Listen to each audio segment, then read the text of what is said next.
but we'll see if he's able to shape things up as we jump to draft. Yeah, it is time for Champ Select. Flash was on the blue side. Ban away Tom Kench. Afrika Freaks going to kick it off with a support ban of their own. Actually going to take away Alistar there. So I think the Alistar ban is really important against Sword Art. We saw how proficient he was on it yesterday.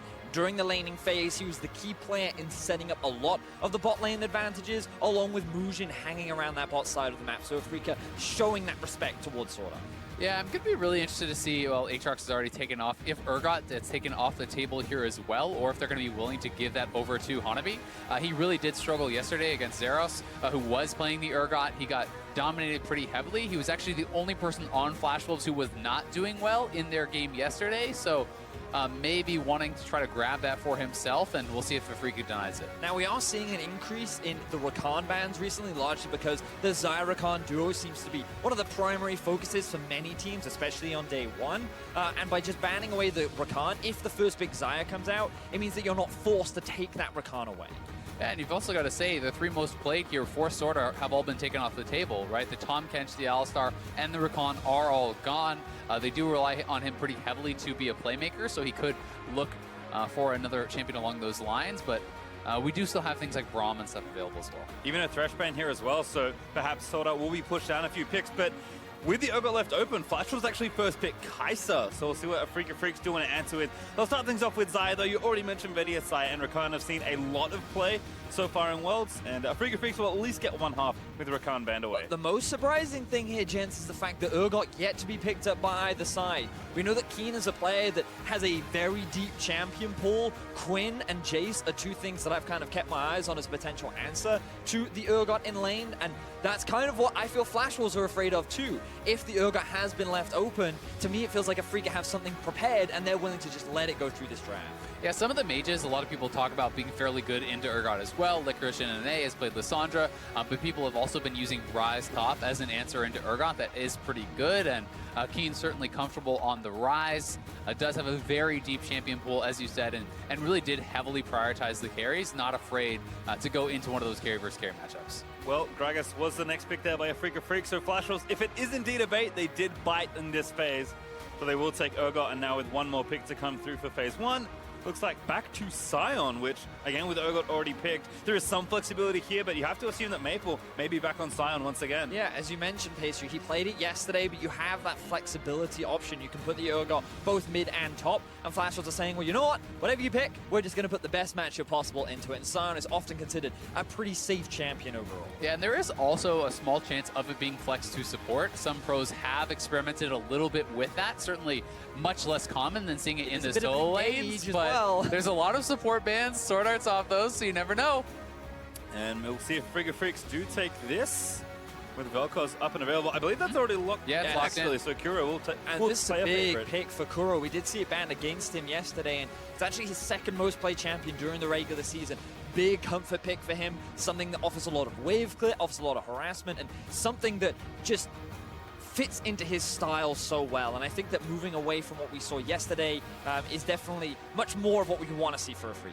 Yeah, also expecting to see Glacial Augment coming out on the Vel'Koz that has really become the standard in pro play, and that can be very, very effective at kind of slowing up and disrupting the frontliners here. When you have an Urgot and a Sion trying to move forward, if you do get hit by that Glacial Augment slow, it really can be difficult to push forward onto that backline. And now what we're seeing from Afrika is a lot of jungle bans, because when you're running the Urgot Sion, big bruises, very strong frontline, you're kind of looking for a secondary damage dealer from your jungler. And I wouldn't be surprised if we saw a Kindred ban coming out from Afrika right now, because with the Camille already gone, things like Lee Sin, Olaf, Kindred, Xin Zhao, these all raise in priority and are all very lethal to go up into the Gragas. Also got to remember just how good Mujin has been on his Nocturne.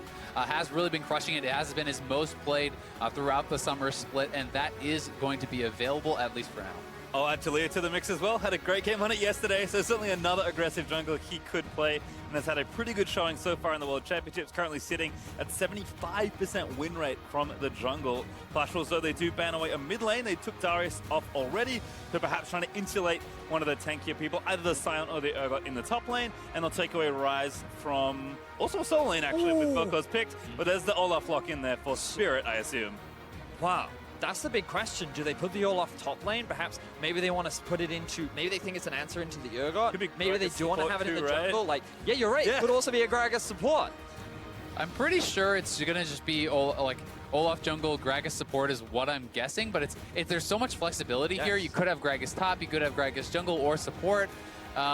Will be very interesting, but I mean, Flash Wolves were certainly thinking that the top laner had not been picked. The Ryze and Darius are both two answers that are considered fairly strong into their Urgot, so trying to protect Hanabi a bit there in the top lane, and Shen support is going to be the option here for Sword Art. And Lee Sin, you called out as one of those champions that was available, so this should be pretty hype. I'm really excited for this because now, with the adaptation, I think Flash Wolves are thinking the same thing you are, Azael, and they see the Gragas in support, the Olaf in the jungle, and for many of the junglers I've spoken to coming into the Wars, they often say Lee Sin is a pretty good matchup into the Olaf. He can often match in terms of the 2 versus 2. He offers a lot of team fight value, and he's that extra bit of damage that the Flash Wolves are looking for in the early game. And last pick is Akali, and that might be top lane Akali. It is. And it's in the hands of Keen, the carry top laner, the one that many analysts ranked as one of the best, if not the best, top laner at the World Championship. And he has an Akali in his hands. I'm so excited to see this guy play. Yeah, pretty hype. He has not played it at all throughout summer or through playoffs, so this is going to be his first performance on that Akali, but a lot of top laners have been picking this up as one of those champions that can be pretty strong, especially into melee matchups. Have seen it played into the Urgot, and I do think it can struggle early, but if you can survive, there is always kill potential, especially with gank assist post 6. Can be perhaps tricky to execute on. We did see Cloud9 play a somewhat similar comp with Licorice on Akali top already. Keen, of course, pretty different class of player, so expecting to see pretty big things. And in generally, I'm just happy he's playing a carry instead of Sion this game.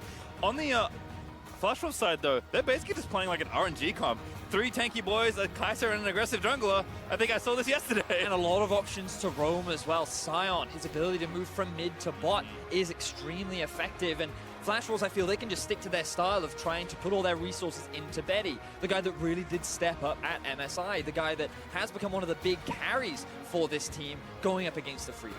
And you're going to have to see Afrika be pretty damn careful about this Shen support as well. If you want to try to play around topside, try to snowball this Akali. If Shen is post 6, that can be very, very dangerous. Obviously, the Sion roams, but Stand United as well. There is a tremendous amount of potential for the Flash Wolves to move around the map. Also, a lot of dive on this team with Shen, with Sion ulting in, Lee Sin diving into the back line, and the potential follow-up there for Kai'Sa. Well, we'll have to see what happens. Flash Wolves and Afrika Freaks, 2 teams in this group that were poised to finish atop it. But of course, Afrika Freaks suffered a tough upset loss yesterday. Flash Wolves looked pretty good, but didn't play Afrika. So this is a pretty big table setup for this group. It's such a big game for both these teams. You know, as you said, 2 favorites coming in. With a Flash Wolves win, they start 2-0. That is matching the most amount of wins they've had over the last 2 years at Worlds. They went 1-5 last year, 2-4 the year before that. Haven't made it a group since 2015. So while this team has a very good international reputation, they have not been able to perform at Worlds in the last couple of years. Betty taking some harass there. Actually saw Sword Art also pretty far topside, looking to try and get some vision down. Looks like they do have a ward on that red buff, so it will get a bit of extra info, but just going to trade some wards across the map here. As you can see, Afrika have already put down their ward here as well. Kuro also trying to wander in, but Maple is doing his best to guard this entrance. So in terms of how these teams overall want to play throughout this game, for Flash Wolves, we're seeing pretty standard team fight. They do have a strong early game pressure. You can set up a lot of ganks, especially around like mid lane and bot lane with the things like Shen and Sion paired up with Lee Sin. You have setup combined with the damage from the side of Flash Wolves, and they'll scale very nicely. Kai'Sa still considered one of, if not the best late game AD carry currently in the meta, and you have such a solid front to back kind of composition where you just have this big beefy front line for her to play around. For Afrika Freaks, their composition is a little bit more kind of all over the place. They have a lot more skirmishing at their disposal. Things like Xayah much stronger in the early game compared to the Kai'Sa. Akali at level 6, huge kill threat when paired up with things like an Olaf. And if a Lee Sin meets that duo in the jungle, you're going to have to be afraid. So I'm kind of expecting Afrika to be a little bit more aggressive with their composition in the early game with a lot more invading of the jungle. Well, certainly the lane I will be watching at least early on. Keen on Akali this go around. We'll see how Hanabi can kind of doing this matchup. Urgot has been a pretty strong generalist, I'll say, so I like that Hanabi's kind of falling back to something that is default very strong, but Keen is going to hit level 2 early, going to try and harass as best he can, as Mujin is towards the top side, taking this blue after red. And I think hitting the Urgot just is a really smart move here for Flash Wolves. Urgot is such a ridiculously stable and strong top laner right now that it's very hard to abuse this champion. Even a lot of the matchups that are considered to be really, really good into Urgot are fairly even against Urgot, so especially after the performance yesterday that Hanabi had, this is a pick I think that is going to allow him to get through laning phase and have some effectiveness in the team fighting. Curious to see how Maple does here though, as he's going to kind of have to do what he can, as Spirit is going to look for a bit of an invade. But it looks like he'll just kind of get some vision and take what camps he can. Talking about the Flash Wolves bot lane, though, something that we did want to highlight from day one. You said it, Betty, especially in this game, Betty is going to need to get things done. You can see some of their success early on already. Exactly. In Flash Wolves, they are a team that often likes to play through the bot side of the map. They do have a composition that can enable this, but yesterday there was so much attention drawn to it, and a lot of it was due to the early playmaking from Sword Art, but we got to draw attention to top lane. Yeah, here comes Keen, about to get ganked by Mujin. Does land the Q, but not fancying the dive, so we'll just take the harass and leave.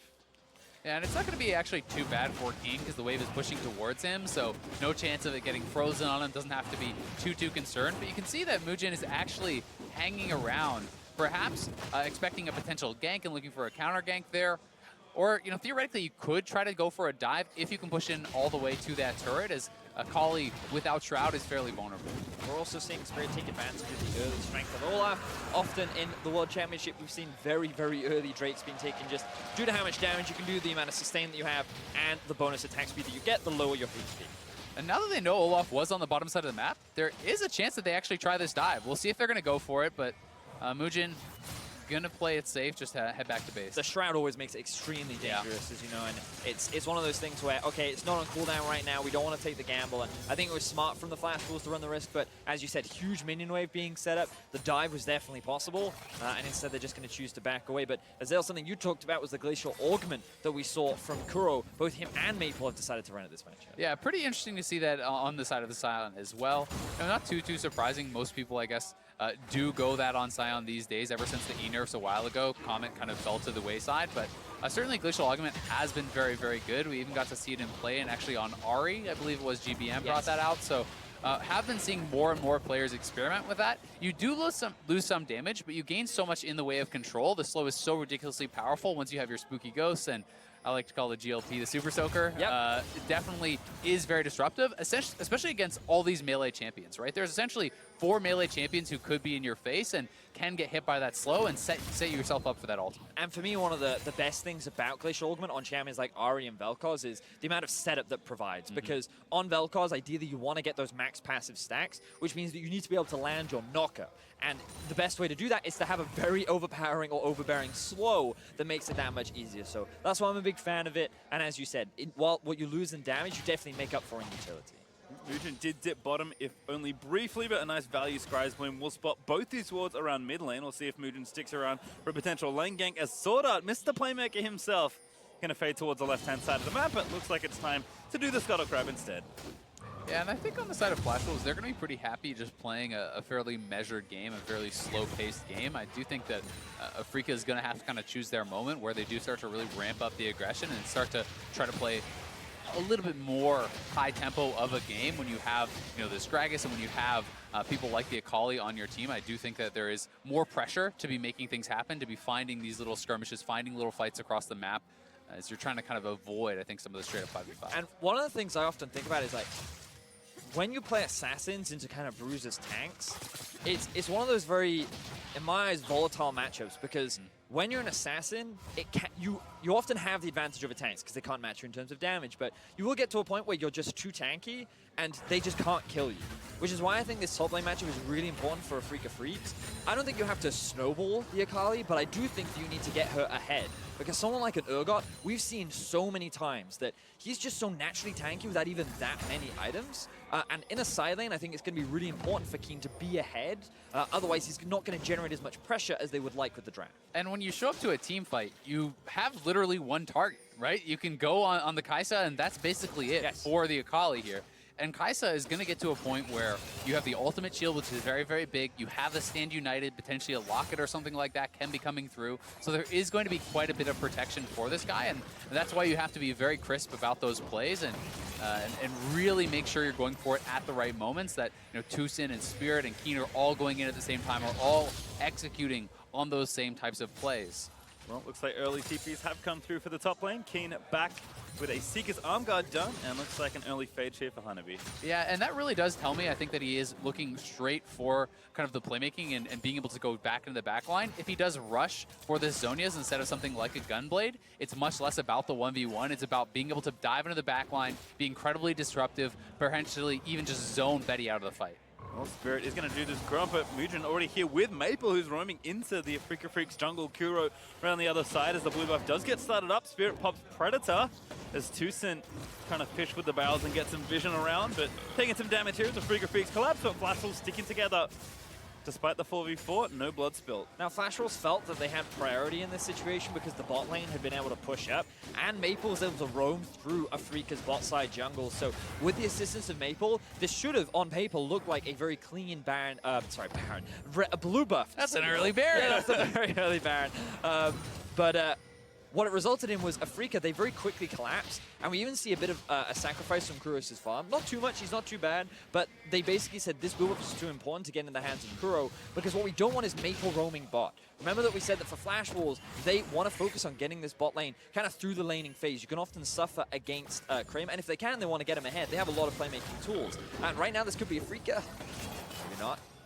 This could, Flash Wars just want to try, Afrika rather, want to mitigate Maple roaming to the bot side as much as possible. I don't blame you. Level 6 Gragas with Flash eing forward. Always a scary thought, but Flash Rules are going to hold on to their cooldowns as bottom lane has been going maybe a little bit better than expected. Kaisa generally should fall behind or go even in a lot of her lanes, but being ahead is great news early for the Flash Rules who, like we've mentioned, are happy to play a more measured game. Yeah, they're going to be feeling really good about that, and also the fact that Sword Art is going to be pretty damn close to hitting 6. Once you do hit 6 there, it's really going to limit any potential chances for Keen to go aggressive on the top side of the map also. So really, Afrika then has to kind of get forced into attacking the global. It very much becomes about either you have to instantly kill someone or you have to go to that Shen. And really, it's going to be tough to burst down someone like the Sion or the Urgot anyway. So it's very unlikely that they can really target either of the solo laners. Pretty incredible amount of global mobility actually for the Flash Rolls between Sion ult and the 2 TPs, but looks like Mudrin is back to business. Dark Harvest has been charging off over time, and he's now 6, maybe looking to gank up on the Akali. Mujin, he has come top a couple times, trying to put this Akali behind. Still not going to see that card out. There's still a lot. They're showing a lot of respect towards the Akali and her ability to just buy time underneath the Shroud. But with the priority that they've gained over the top side of the map, this will allow them to move towards the Rift Herald. This won't be the fastest with Elise in, and it looks like Afrika do have an inkling that this is going on. And Spirit is actually up 2 levels right now over Mujin. He has just been power farming, and they could actually look for a play here. Maple, does get knocked up, barely clipped by Kuro. Now going to channel it up, does get the knock up, but the ulti out there as a laser tries to take down Maple, who's forced to pop the watch. Does get out safely for now, but Mujin's still running a Spirit, going to try and take him down. No, this is actually really measured there from Afrika. They don't commit because they're respecting the Stand United ultimate. You can see that Sword Art actually backed up, preparing for the ult. So if you overcommit and charge in there as Spirit, the Lee Sin goes in, Stand United comes out, you probably get turned around on and taken down. So smart stuff from Afrika. But now the Flash Rolls have been forced back. They lose half the HP on that mid-tier 1, and Afrika, it looked like a kill there. I thought Maple was going to drop. It was really clutch stopwatch to buy enough time, and then the W was able to come back up so that he had that shield to escape. Maple does get away with his life, but you can see, as you were talking about, Azale, that 2-level advantage that Spirit was sitting on, really impactful in that early skirmish. And remember in the draft we were talking about how in this first 15 minutes of the game, Afrika will look to try and leverage that power that they have with things like the Olaf and the Akali especially to move into the enemy jungle and try and force these fights. That was the kind of first taster of what I expect to more happen as the game progresses. Still Afrika playing it pretty calmly, and Spirit continuing to build some personal advantages. Also, Kuro has finished his first major item, so if he can stop the lane from pushing towards him, Twin Shutters is very good to try and assist Spirit in any sort of play.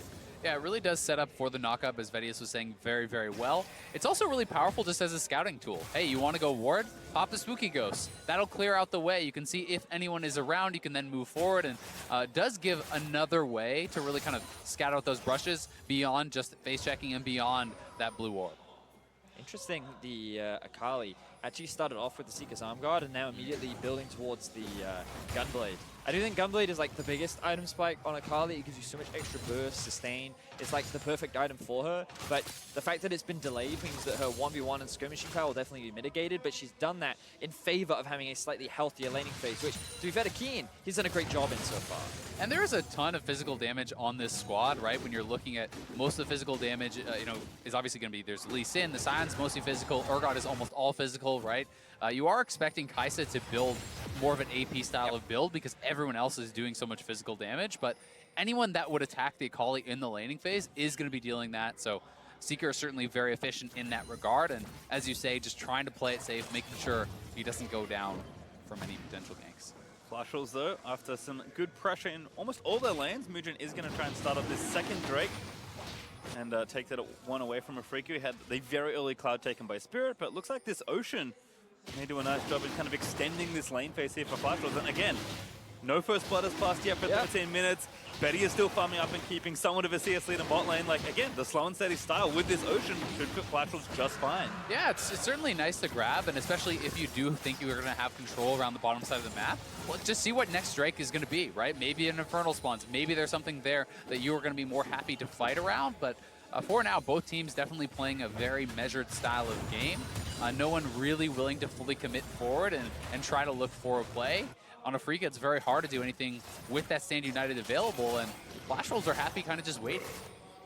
And the big difference I feel from yesterday is we saw a lot of action in yesterday's games, especially from the Flash Wolves as Bro.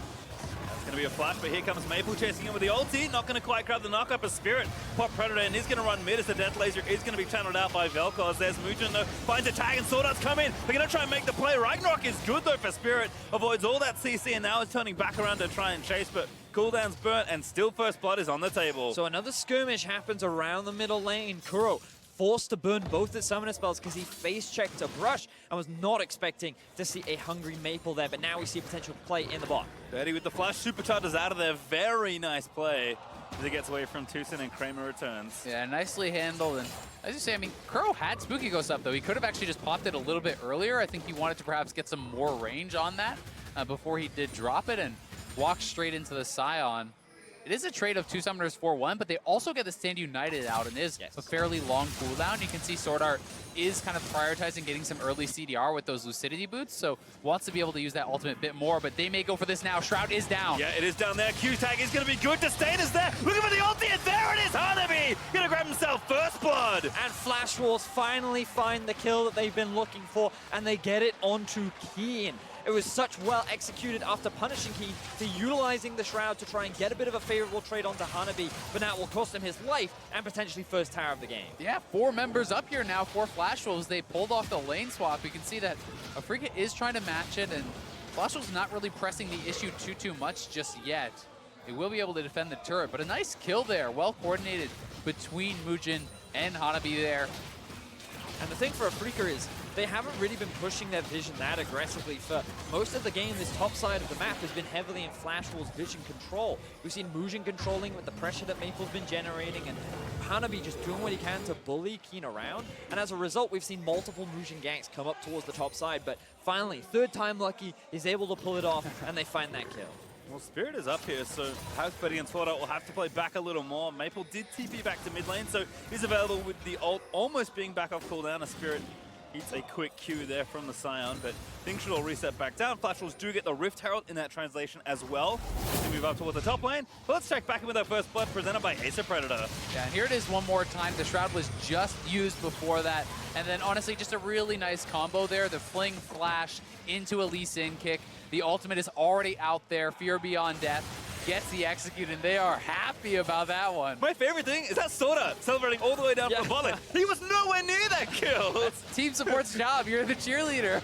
And it was off the back of Mujin. He was instrumental in a lot of their early game playmaking yesterday. In fact, all of it, as you can see from the 100% kill participation at 15. You can see the goal difference as well. He was picking up a lot of those kills. And I think it's so impactful for Mujin when we think back to at the beginning of this year, he was the replacement for Casa. It was Maple and Casa that were the duo for the Flash Wolves that everyone around the world knew about. And him coming into MSI had a fantastic performance. And now here on the world stage, he's maintaining a good performance once again. Yeah, and it's really nice to see him performing so well internationally because in the regional play, he was actually one of the guys who was having a harder time in the LMS this split. I do think that he dipped down a little bit in performance during the summer split, but he had an incredible performance at MSI. He looked really good yesterday, and again, off to another strong start here against Afrika.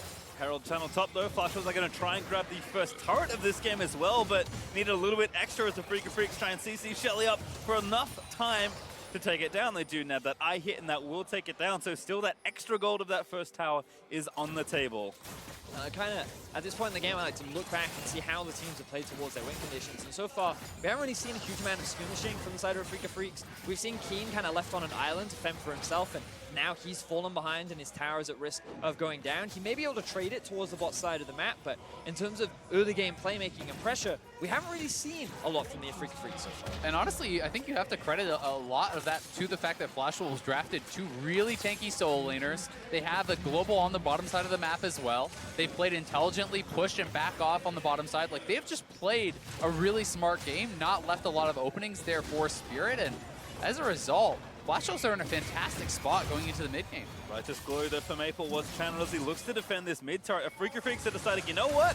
Things are starting to fall a little behind in some of these situations, so let's just group up and try and plow through a turret. King did pick up bot outer as a trade after that Rift Tower play, but Flash was here trying to group and defend, but Afrika Freaks, they want this turret.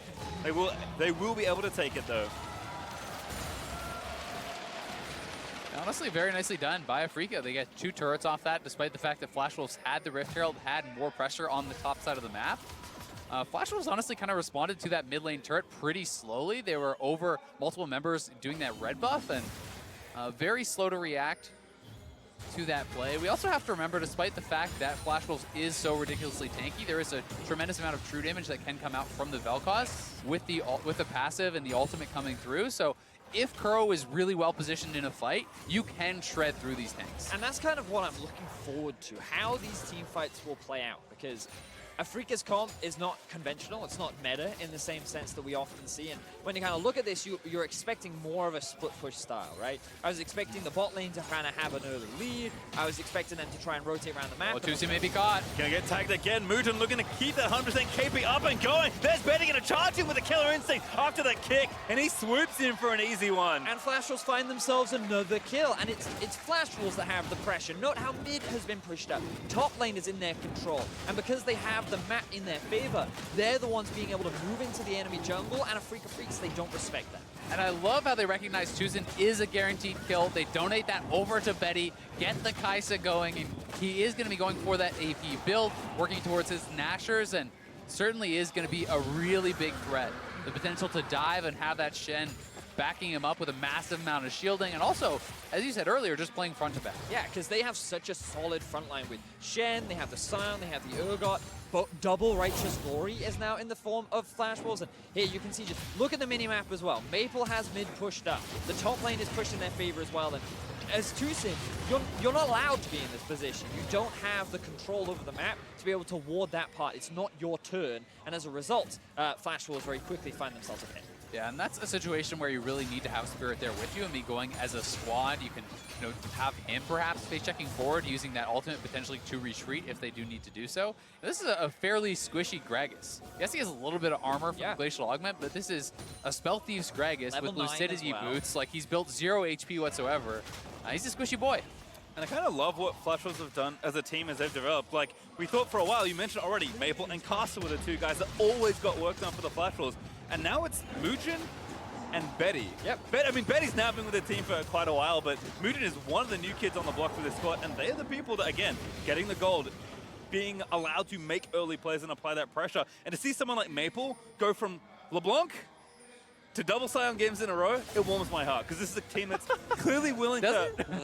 Yes and no, given how much I love Maple's assassin play. But it is great to see how this team is willing to evolve and advance as they try and make this play once again on a big stage. But also for Afrika Freaks, coming into this year, before that, they had 4 splits back-to-back where they finished in 5th place. They then brought in Keen this year, and the team had their best competitive year to date. This was the guy that really revolutionized the team. He got them to the final in spring, 3rd place in summer, and due to that, they qualified towards the 2nd seed. And so far, I know it's only our 2nd game. You can't base all your opinion on that, but I'm yet to see him really have an impact. We saw him on the Akali. We're still waiting for that, and there's still opportunities for him to be that playmaker and help his team to get to that point. But Afrika, they're the ones losing control of the map. They're the ones at a goal deficit right now. And this just feels like Flash Wolves are setting themselves up for success. Comes Maple again, he's going to miss that slow, but Spirit going to charge his way back through. The Twin Shadows was popped. Maple does take a quick hit, but Flash was able to pretty easily walk away from that one. Yeah, Afrika able to survive, certainly, but a little bit concerning. We saw this skirmish in the 1v1 on the bottom side of the map, and Keen forced to use the ultimate in retreat in the straight-up 1v1. Was a little bit worried. I think that a roam could have been coming down, but if that side lane is starting to really go bad for them, you're left with only really playmaking, you're left with 5v5, and that is going to be very hard for them to pull off. So I really do think that Afrika need to concentrate on controlling vision, because you need to be able to have some sort of a flank or a surprise engage from the Gragas, from the Akali, I think, to really be able to dismantle a team like this. If you are walking at each other in full vision, I don't see Afrika winning a 5v5. Yeah, I completely agree with you, Azir. We were talking yesterday a lot about the potential of a Gragas and how even if you're behind, his ulti can just change the landscape of how a fight is played out. Even if you have this front line, if it gets knocked to the other side of mid lane and then the AD carry is right in front of you, you can still win that fight. So I'm still looking at this Gragas and the positioning of Keen. If when these team fights come about, are they able to get onto Betty? Are they able to kill him? Because if he's dead, the damage dramatically falls off the plan. And I'm also going to be really interested to see if they even feel that they need to knock into the Kai'Sa, because there is also that other option of trying to just split it up. Yes. Where you knock back the Kai'Sa, knock forward the front line. Vel'Koz and Xayah are just bursting down these tanks, and then 100%. if your front line's gone, well, all of a sudden, how does Kai'Sa move forward? So there are certainly those options, but a plugged engage from Tucson feels like it's going to dispel a disastrous fight for Afrika. Spirit does have his ulti and flash, but Betty is going to throw some shots in. Thought did look for the taunt, but didn't quite connect it as Flash Wolves are trying to assault this mid turret. This is kind of the big one they're missing, as both teams are currently at 2 turrets looking for their 3rd. Afrika Freaks already took mid after that counter push post Rift Herald play, but Flash Wolves still looking for a little more room to play around with. Honestly, the more I think about the Flash Wolves draft, the more I like it. I just think it's actually so hard to attack, and not only are you kind of left with this one option of Kai'Sa to really try to dive onto as the Akali and as the Gragas, but Kai'Sa builds defensive itemization better than really any other marksman. You can go easily for the Banshee's Veil, you can follow that up with the Zhonya's, and, well, good luck actually killing this guy through the Kai'Sa ultimate, through Stand United, past all these frontliners, and that defensive itemization is just, I think, a really, really smart, well-rounded draft. And to just make matters worse, imagine as Akali getting onto Kai'Sa, and before you even try to get through the shields, you get kicked in the face by Muj and he just sends you flying back, right? There's so many disengage tools that I'm struggling to see how Afrika are able to win out on these fights, and that's kind of why, the big eye laser. I'm going, I mean, that's the big thing, right? I'm kind of looking and just how do Afrika do it? Because I'm not entirely sure, and I don't want to make any clear-cut ideas of the best way to pull it off. All I do know is that Afrika right now is steadily losing more and more control over the rest of the map. And while they do still have this mid-lane turret, they have a lot of wave clear. With Kuro, they can buy time, they can stall things out. Is that necessarily the best option when this Kai'Sa is about to hit her 3rd eye? And look, they do have avenues into this game for sure. I think the big worry is that from what we saw yesterday, will Afrika Freaks just kind of slowly lose the game, which was kind of what happened yesterday when G2 played against them. So for me, it's not about what can they do, because I know they can do plenty as a team, both with their composition and individually as players. But if they continue to show a very passive style, which was not what we expected, and drop this game as well, that's when we maybe start worrying about Afrika's fall in this tournament. And we do also have to talk about the fact that Kramer is nearing his IE. He's working towards his 3rd item there. Is going to have a tremendous amount of damage onto the frontline tanks. We know that Kuro is playing a champion who really can shred through those frontliners as well. So definitely is a lot of potential there, but I do think the value of especially a pick like the Olaf really starts to go down and down and down as you get further and further into these fights. Gearing up for a fight around this Drake, though potentially Hanabi in the middle of the team could be in a little bit of trouble, but he's going to take up a decent amount so far. Turret dead top as Keen is still pushing, and Hanabi is able to get out relatively safely. Maple, though, forced to burn the ulti as Kuro's knockup was threatening to maybe take him down, but Maple does burn the cooldown and get out safely. But you see how Afrika caught out 2 of the tanks, yet we're only able to take off 50% of their HP. Keen is still sitting in the top. Oh, nice from Spirit. Steals away the Mountain Drake. All right, so he shouldn't have been allowed to do that. Big misplay there from Flash Wolves, allowing Spirit to literally walk up, smite, and then walk out. Now they actually have priority over mid lane, so Afrika, they're going to continue pushing towards this tower. I mean, that was a 4v5. Keen was topside, and they just allowed Spirit just kind of wander in and take that away. Now they're going to be able to grab the blue buff. They push up the side wave, so it really did turn out fairly well there for Afrika.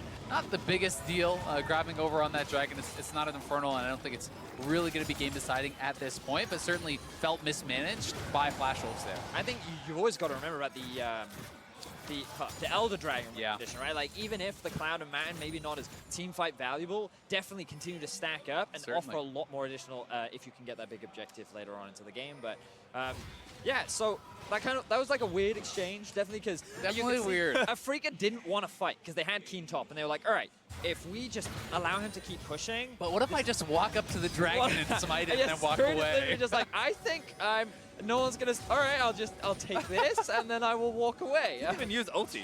But he's had it ready to go in case they jumped him. And the thing about the Flash is I think they assumed that they had secured it because Maple was like, okay, I drew a lot of their ultis, like he backed off, and then you saw Hanabi backing away as well because he wanted to catch the top wave and he was at 50% HP. So I think Flash just dropped their focus there for a second. They kind of misread the situation in the map, but overall it is only a Mountain Drake. Nobody ended up dying. Very few summoners were burnt. I think the Flash was used by Kuro in the end, but everyone still has everything up. No big team fights have happened yet. This has arguably been one of our slowest games of the World Championship so far. Yeah, it certainly has. And to Flash Wolves' credit, perhaps they were worried about TP wards, King looking for a flank or something like that. But either way, back to normalcy in the game. We are pretty much, all intents and purposes, dead even. We do see a third item coming through for the Kaisa. And is picking up another Null Magic Mantle, so this could be a QSS, but it also could just be straight up going for a Maw. Maw is actually very, very good against both the Akali and the Vel'Koz, who are likely not going to land any CC or anything like that on you. It's going to be much more just about straight raw magic damage coming through. It's unlikely that we see Kramer actually getting in range of Betty to auto-attack him very often in these fights, so going for a double MR stacking, I think it does make a lot of sense here for Betty. Well, as the carries are gearing up, we've got Kaisa on 3 items, Akali also on 3 on the Afrika Freak side, and the tanks for Flash Wolves also at that point right now. Surely, something is going to happen soon. If it is, though, it's probably going to be around this Baron. Flash Wolves still need to take down this mid turret, which Kuro is doing a very good job of gatekeeping. But they are around there trying to get that vision. We'll see if something starts brewing. Now, Flash Wolves can very easily start Baron because they have 2 tanks that can just soak up the damage. And they can just play around this objective for a really long time. At the very least, they can force a teleport out from Keen. And you can see Hanabi, he pushed out bot. He's now grouped up with the team. And because they have priority, they should be able to just start this one off and at the very least force Afrika to react. Sordo actually walking forward, does ward the red buff here, but sees Spirit, doesn't cost him too much, so as people are going to get looked out. Flash was doing a good job getting all their vision and actually going to move Betty to the top side briefly, try and get something started as Keen is going to try and make a play. Pops the Gunblade onto Maple, but just kind of zips out of there. Cool harass pattern, but didn't do that much. She has little to no magic resistance, and the same can be said for Hanabi. And it's surprising, like they've literally said, okay, the only one we have to worry about is Kramer because Keen is going to try and kill Betty, not us. And so they've just itemized full armor and they just said, right, we're fine. And I don't know if that's the best decision against a Vel'Koz. Like, you could argue that because he does true damage, maybe you just stack as much health as possible. But still, a massive portion of your damage is not true damage, right? Exactly. I do agree that they need to pick up some MR, and even if it is just for that Vel'Koz, I think just HP is enough to deal with the Akali, because Akali can't afford to just focus a Scion down on the fight when the Kaisa is free, but certainly I think you have to worry a little bit about the Vel'Koz. Obviously, Stoneplate can help to deal with that. Sure. You're going to see Stoneplates pop. Both these tanks also have shields that can help, in coordination with that Stoneplate to absorb the Vel'Koz ultimate. So I think for now they're just kind of relying on that, and the fact that they'll be able to pressure Kramer so heavily and moving forward towards Kuro that he may not be able to actually get enough damage out, because you always have to kind of talk about uptime and how much freedom these guys actually have to do their damage in a fight. And if Kuro is untouched, maybe he can shred through. Yeah. But if they're constantly moving towards him and there's always threat, he may not find that perfect ultimate. We do see that Kramer has also finished that Infinity Edge, so as far as trying to kill the frontliners, this is one of the better spots that Afrika Freaks will find themselves in this game that has dragged on very long, almost at 32 minutes. And no Baron has been taken just yet. In fact, there's only 5 towers total between these two teams that have been taken. Oh, here we go. Play from Tusa, going to try and knock one in. It's Mugen that they grab. He's already pretty low. He is going to fall after that stopwatch. And They're now going to Afrika Baron. Freaks. That's massive. That is such a massive pick. They just killed Mugen. Flash Rolls, they didn't try to force the Baron earlier, and now Afrika Freaks, they're in a position to start this objective off. They have full vision control around the topside river, and they have the top wave pushing in their favor. You have to say, though, Flash Wolves still do have potential to hold this off in the 4v5. Afrika don't have any super tanks to really hold the Baron for a really long time, so they do have to be worried about that. We'll see if they're going to start it up. I think they should. I like this from Sword Art, though, taking a sneaky path around, trying to get what vision he can. Betty is consistently throwing W. There they go. Does spot Kramer, and now knows they are on the Baron official. Flashwell's going to have to mount a defense here in a 4v5 as Sword Art does taunt Tucson. Betty looking for a way into this team fight, but from the brush, Keen again is going to try and make the play. This is Volkov's off of the front liners are so tanky as Betty is going to get San United as Keen's forced into stasis. Betty does get the kill. That's Keen down as Flashwell will mount the defense. Betty with a double, going to make it a triple kill, and 4v5 Flashwolves defend. And this is what we were talking about. The unkillable Betty runs rampant through the team of Afrika Freaks. There's nothing that they can do to shut him down, and now it is Flash Wolves that have priority on the Baron. They're going to take this Baron straight up. Spirit, no flash, no ult, no chance to steal this one, and Betty's positioning in that fight was perfect. He played it out so damn well. Afrika could not get enough damage onto the Kai'Sa to really ever threaten him, and once that threat started to fall down, all hell broke loose for Afrika. And we talk so much about the differences in the two team compositions and how what Flash Wolves want is just to play around their front line and keep your eyes on Betty during this fight. They tried to dive onto him. The interrupt immediately comes onto Keenan. He loses half his HP before the fight even starts. Betty has the Shen ultimate, he has the heal as well, and Keen offers no threat to the backline while the rest of Afrika Freaks can't even dent this front line. Yeah, Betty enters the fight with frontliners on both sides. He is never the closest person to them, retreats back into that choke. So then Afrika has to fight through 3 or 4 of these frontliners just clogging up that area. He's able to free fire and just shred them down, and he is massive now, completing a full Merc Scimitar there, 4-0. I just want to make it absolutely clear, those are all separate instances of Sword Art celebrating after something fun happens. But Flash Wolves certainly reason to celebrate now. Yeah. They have Baron, they have a massive goal lead. This stubborn mid outer turret will very soon be filled. And Afrika Freaks, they tried something and it did not work. But also remember what this means for the group. You only get to play each team twice, and Flash Wolves, having already had a dominant game one, could put themselves to 2-0 in the group and will take the lead in what has been a rather competitive Group A as Flash Wolves look for another pick. Maple looking to dive here onto Keen. He has been picked on all game, it feels like. Flash Wolves, though, just doing the rest of the work. We're just pushing the minions in towards the tier 2 turret. Hanabi is left to try and get this worked out in the mid lane, but Flash Wolves, they have bigger things on their mind as they're looking to move towards these inhibitors. Yeah, pushing up the waves. They want to try to keep collecting this gold. Crow obviously does have a tremendous amount of wave clear, though, and they are doing a good job keeping this pretty safe. They need to actually threaten the Vel'Koz to make him back off, and they have fairly effectively done this. So Afrika will be having to seed this outer turret here, but has to feel like Afrika needs to be able to make some sort of a play. They need to be able to get some sort of a pick because it's been this slow burn for Flash Wolves the whole game long, and they really have been in control. They certainly have. And now with the Baron, they're just grouping up, slowly working their way towards the base of Afrika. Unfortunately for them, I feel like they could, to a degree, go for a dive, but there's always that gamble that if you overcommit, that's the easiest way for the enemy team to turn it back over. But they're not playing multiple lanes right now. They're just kind of grouping up, and that's one of the awkward situations for them because there's still a lot of wave clear from Kuro on this Vel'Koz. But honestly, this is the way they played the game the whole time. They played very slow, very patient. And I don't think they're feeling any pressure to speed up the pace of the game. They're feeling that, hey, we are in full control. It just gets better for us with more and more items, more and more protection for our marksmen. I mean, they just won a 4v5 around Baron with no jungler. So you have to think the confidence Who needs level a Lee Sin anyway? pretty high for the Flash Wolves as they I take have the down smite now. even more turret. That's 5-3. They do take down a few more. Still mid-tier 2 to collect. Baron is running out in 30 seconds, so the Flash Wolves likely not to get too much done, but there is a Cloud Drake for them to take to trigger the spawn of Elder and reduce the value that a Freak's potential future Elder could hold. But for now, they're going to take the last of their Baron buff and try and knock down this 6th turret. Flash Wolves are hunting.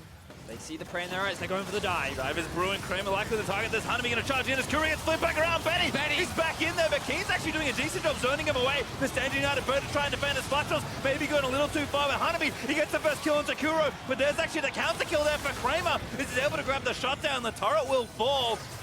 But it's only one apiece here. Freaks get out pretty decently there. Yeah, a bit of a messy dive there from Flash Wolves. Spirit's so close to going down, so was Tucson, but Flash Wolves, it is a trade of kills. They do still get that turret, so not coming out too much the worse for wear there. Initially, the focus was put down onto Kuro, and he used a very clutch stopwatch to just buy enough time. And one of the risks that they had was that it kind of left Betty exposed. You'll see that this wasn't the same way in which the fight was played before, because the front line kind of separates itself from Betty, and you'll see that he dives in, and that kind of puts him very close towards Keen, while Sword is tanking the tower this entire time, so he's not using any of the utility from Shen, while Maple and Hanabi are just in between two towers. So yes, you're tanky, but when all 4 members are focusing you and your AD carry gets zoned away by the Akali, it's not going to be a fight that goes cleanly in your favor. So that's kind of a better situation for Afrika, but they still ended up losing their tower, and Flash Wolves is still coming out on top. Yeah, and it's honestly kind of concerning when they can go for a 5v5 straight up under the turret in your face like that. Betty is basically zoned completely, and it's a trade and you lose your turret, right? Like, it becomes very hard to see how they are really going to win these 5v5s as we get further and further into the game. You know, Spirit and Tucson were a stiff breeze away from going down as well, and that could have spelled the end of the game had they been able to pick up another kill or two. Well, I'll echo the same thing. My worry for Afrika is that the very few situations they are opting themselves into are not going particularly well. And for a team that, again, was, even for a slow region, one of the more proactive and creative teams that we've seen, to just kind of let Flash Wolves take over a game like this, something that, again, as these other teams kind of look to this group thinking Afrika maybe 1 or 2 in this group, now they may be thinking, you know what, this actually may be a little easier than we thought.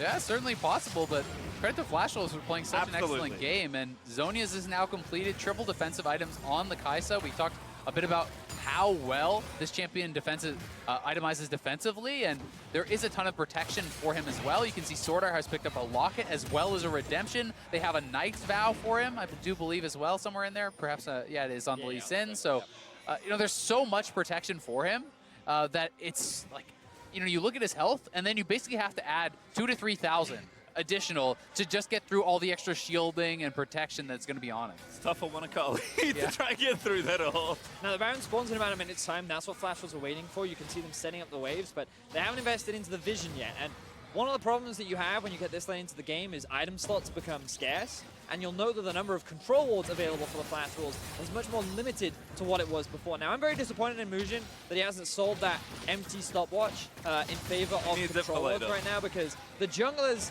are really important when it comes to vision. Like, all your late game damage, all your tanky front lines, like, they're tanky enough. So I'd like to see Flash Wolves investing a little bit more in those control wards, because if you want to secure a Baron this late into the game, vision is extremely important. I definitely agree. I think he really just wants to finish that GA and then, you know, be able to perhaps trade out his life for a kick onto Kuro or something along those lines. And maybe he will be able to get that soon. But either way, for now, yeah, vision definitely limited across the board on the side of Flash Wolves.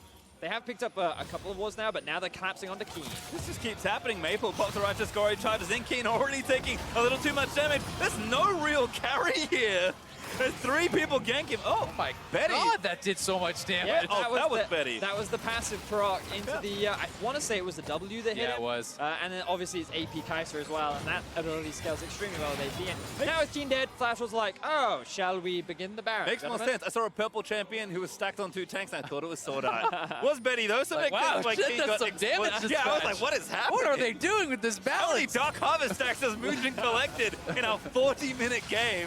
to lead to this all, but Keen being dead means that 5v4 this time for the Flash Wolves around the Baron. Let's see if Afrika Freaks have the same miracle in their back pocket. All right, it's all on Spirit. He has the Blast Cone, he has ult, he has Flash. This is it. He's getting zoned by Hanabi. Oh, Hanabi goes a little too far forward. Spirit in the pit. He's going to try and take it down, but he's going to get shot to pieces by Betty. But well, that can be a reality. Baron goes down. Flash Wolves collect it all. Flash Wolves just too clean on the Baron take. They stop at just under 3K on the Baron, so no chance for Spirit to be able to focus it down before they can take out the Olaf. And Flash Wolves feel like they're just minutes away from closing out this game. Exactly that, Azael. They have the Baron buff. Look at the death timer on Spirit. That is another 30 seconds before Afrika will have their full lineup available. And here comes Maple. Maple charging in, basically displaying zone control, but he does pop Kuro Betty. Killer Instinct, aptly named as he smashes down the Vel'Koz. And now Kramer retreats to the fountain and still gets obliterated as Betty goes godlike. And Flash Wolves melt through Afrika once again. The Nexus is in their eyes, and they're looking to top the group. It's being cool, calm, collected, but most importantly, dominating as Mugen just misses the flash kick onto Keen. But the Nexus turrets will get shredded down. Sword Art will land the final taunt to give Flash Wolves the ace, and they will smash Afrika in this late game. Just honestly picked Afrika apart from the draft throughout the entire game. Flash Wolves really maintained full control, 8-0-2 on the Kai'Sa for Betty. Never really felt like he was threatened at all in those team fights, didn't really get close to going down whatsoever, and Afrika was just absolutely dominated, starting out 0-2 in what was meant to be their group. Yeah, Flash Wolves now sitting at the top of their group. They may be tied with G2 depending on how the next game goes, but this is looking like a very different group from what many expected and how things to play out, especially when you think it was you who was saying, Azael, 2 years ago, this team went 2-4 in their group. Last year, they went 1-5 in a group that had the 3rd seed Chinese team, the 2nd seed European team, the 1st seed North American team, and it was just a matter of Flash Wolves at Worlds have not shown any up for a while, but they're here to play, they're looking strong, and right now, I can't wait to see how they do throughout the rest of the world. Just great to see how strong their year has been kind of all through it. I mean, again, a terrible Worlds a year ago. A really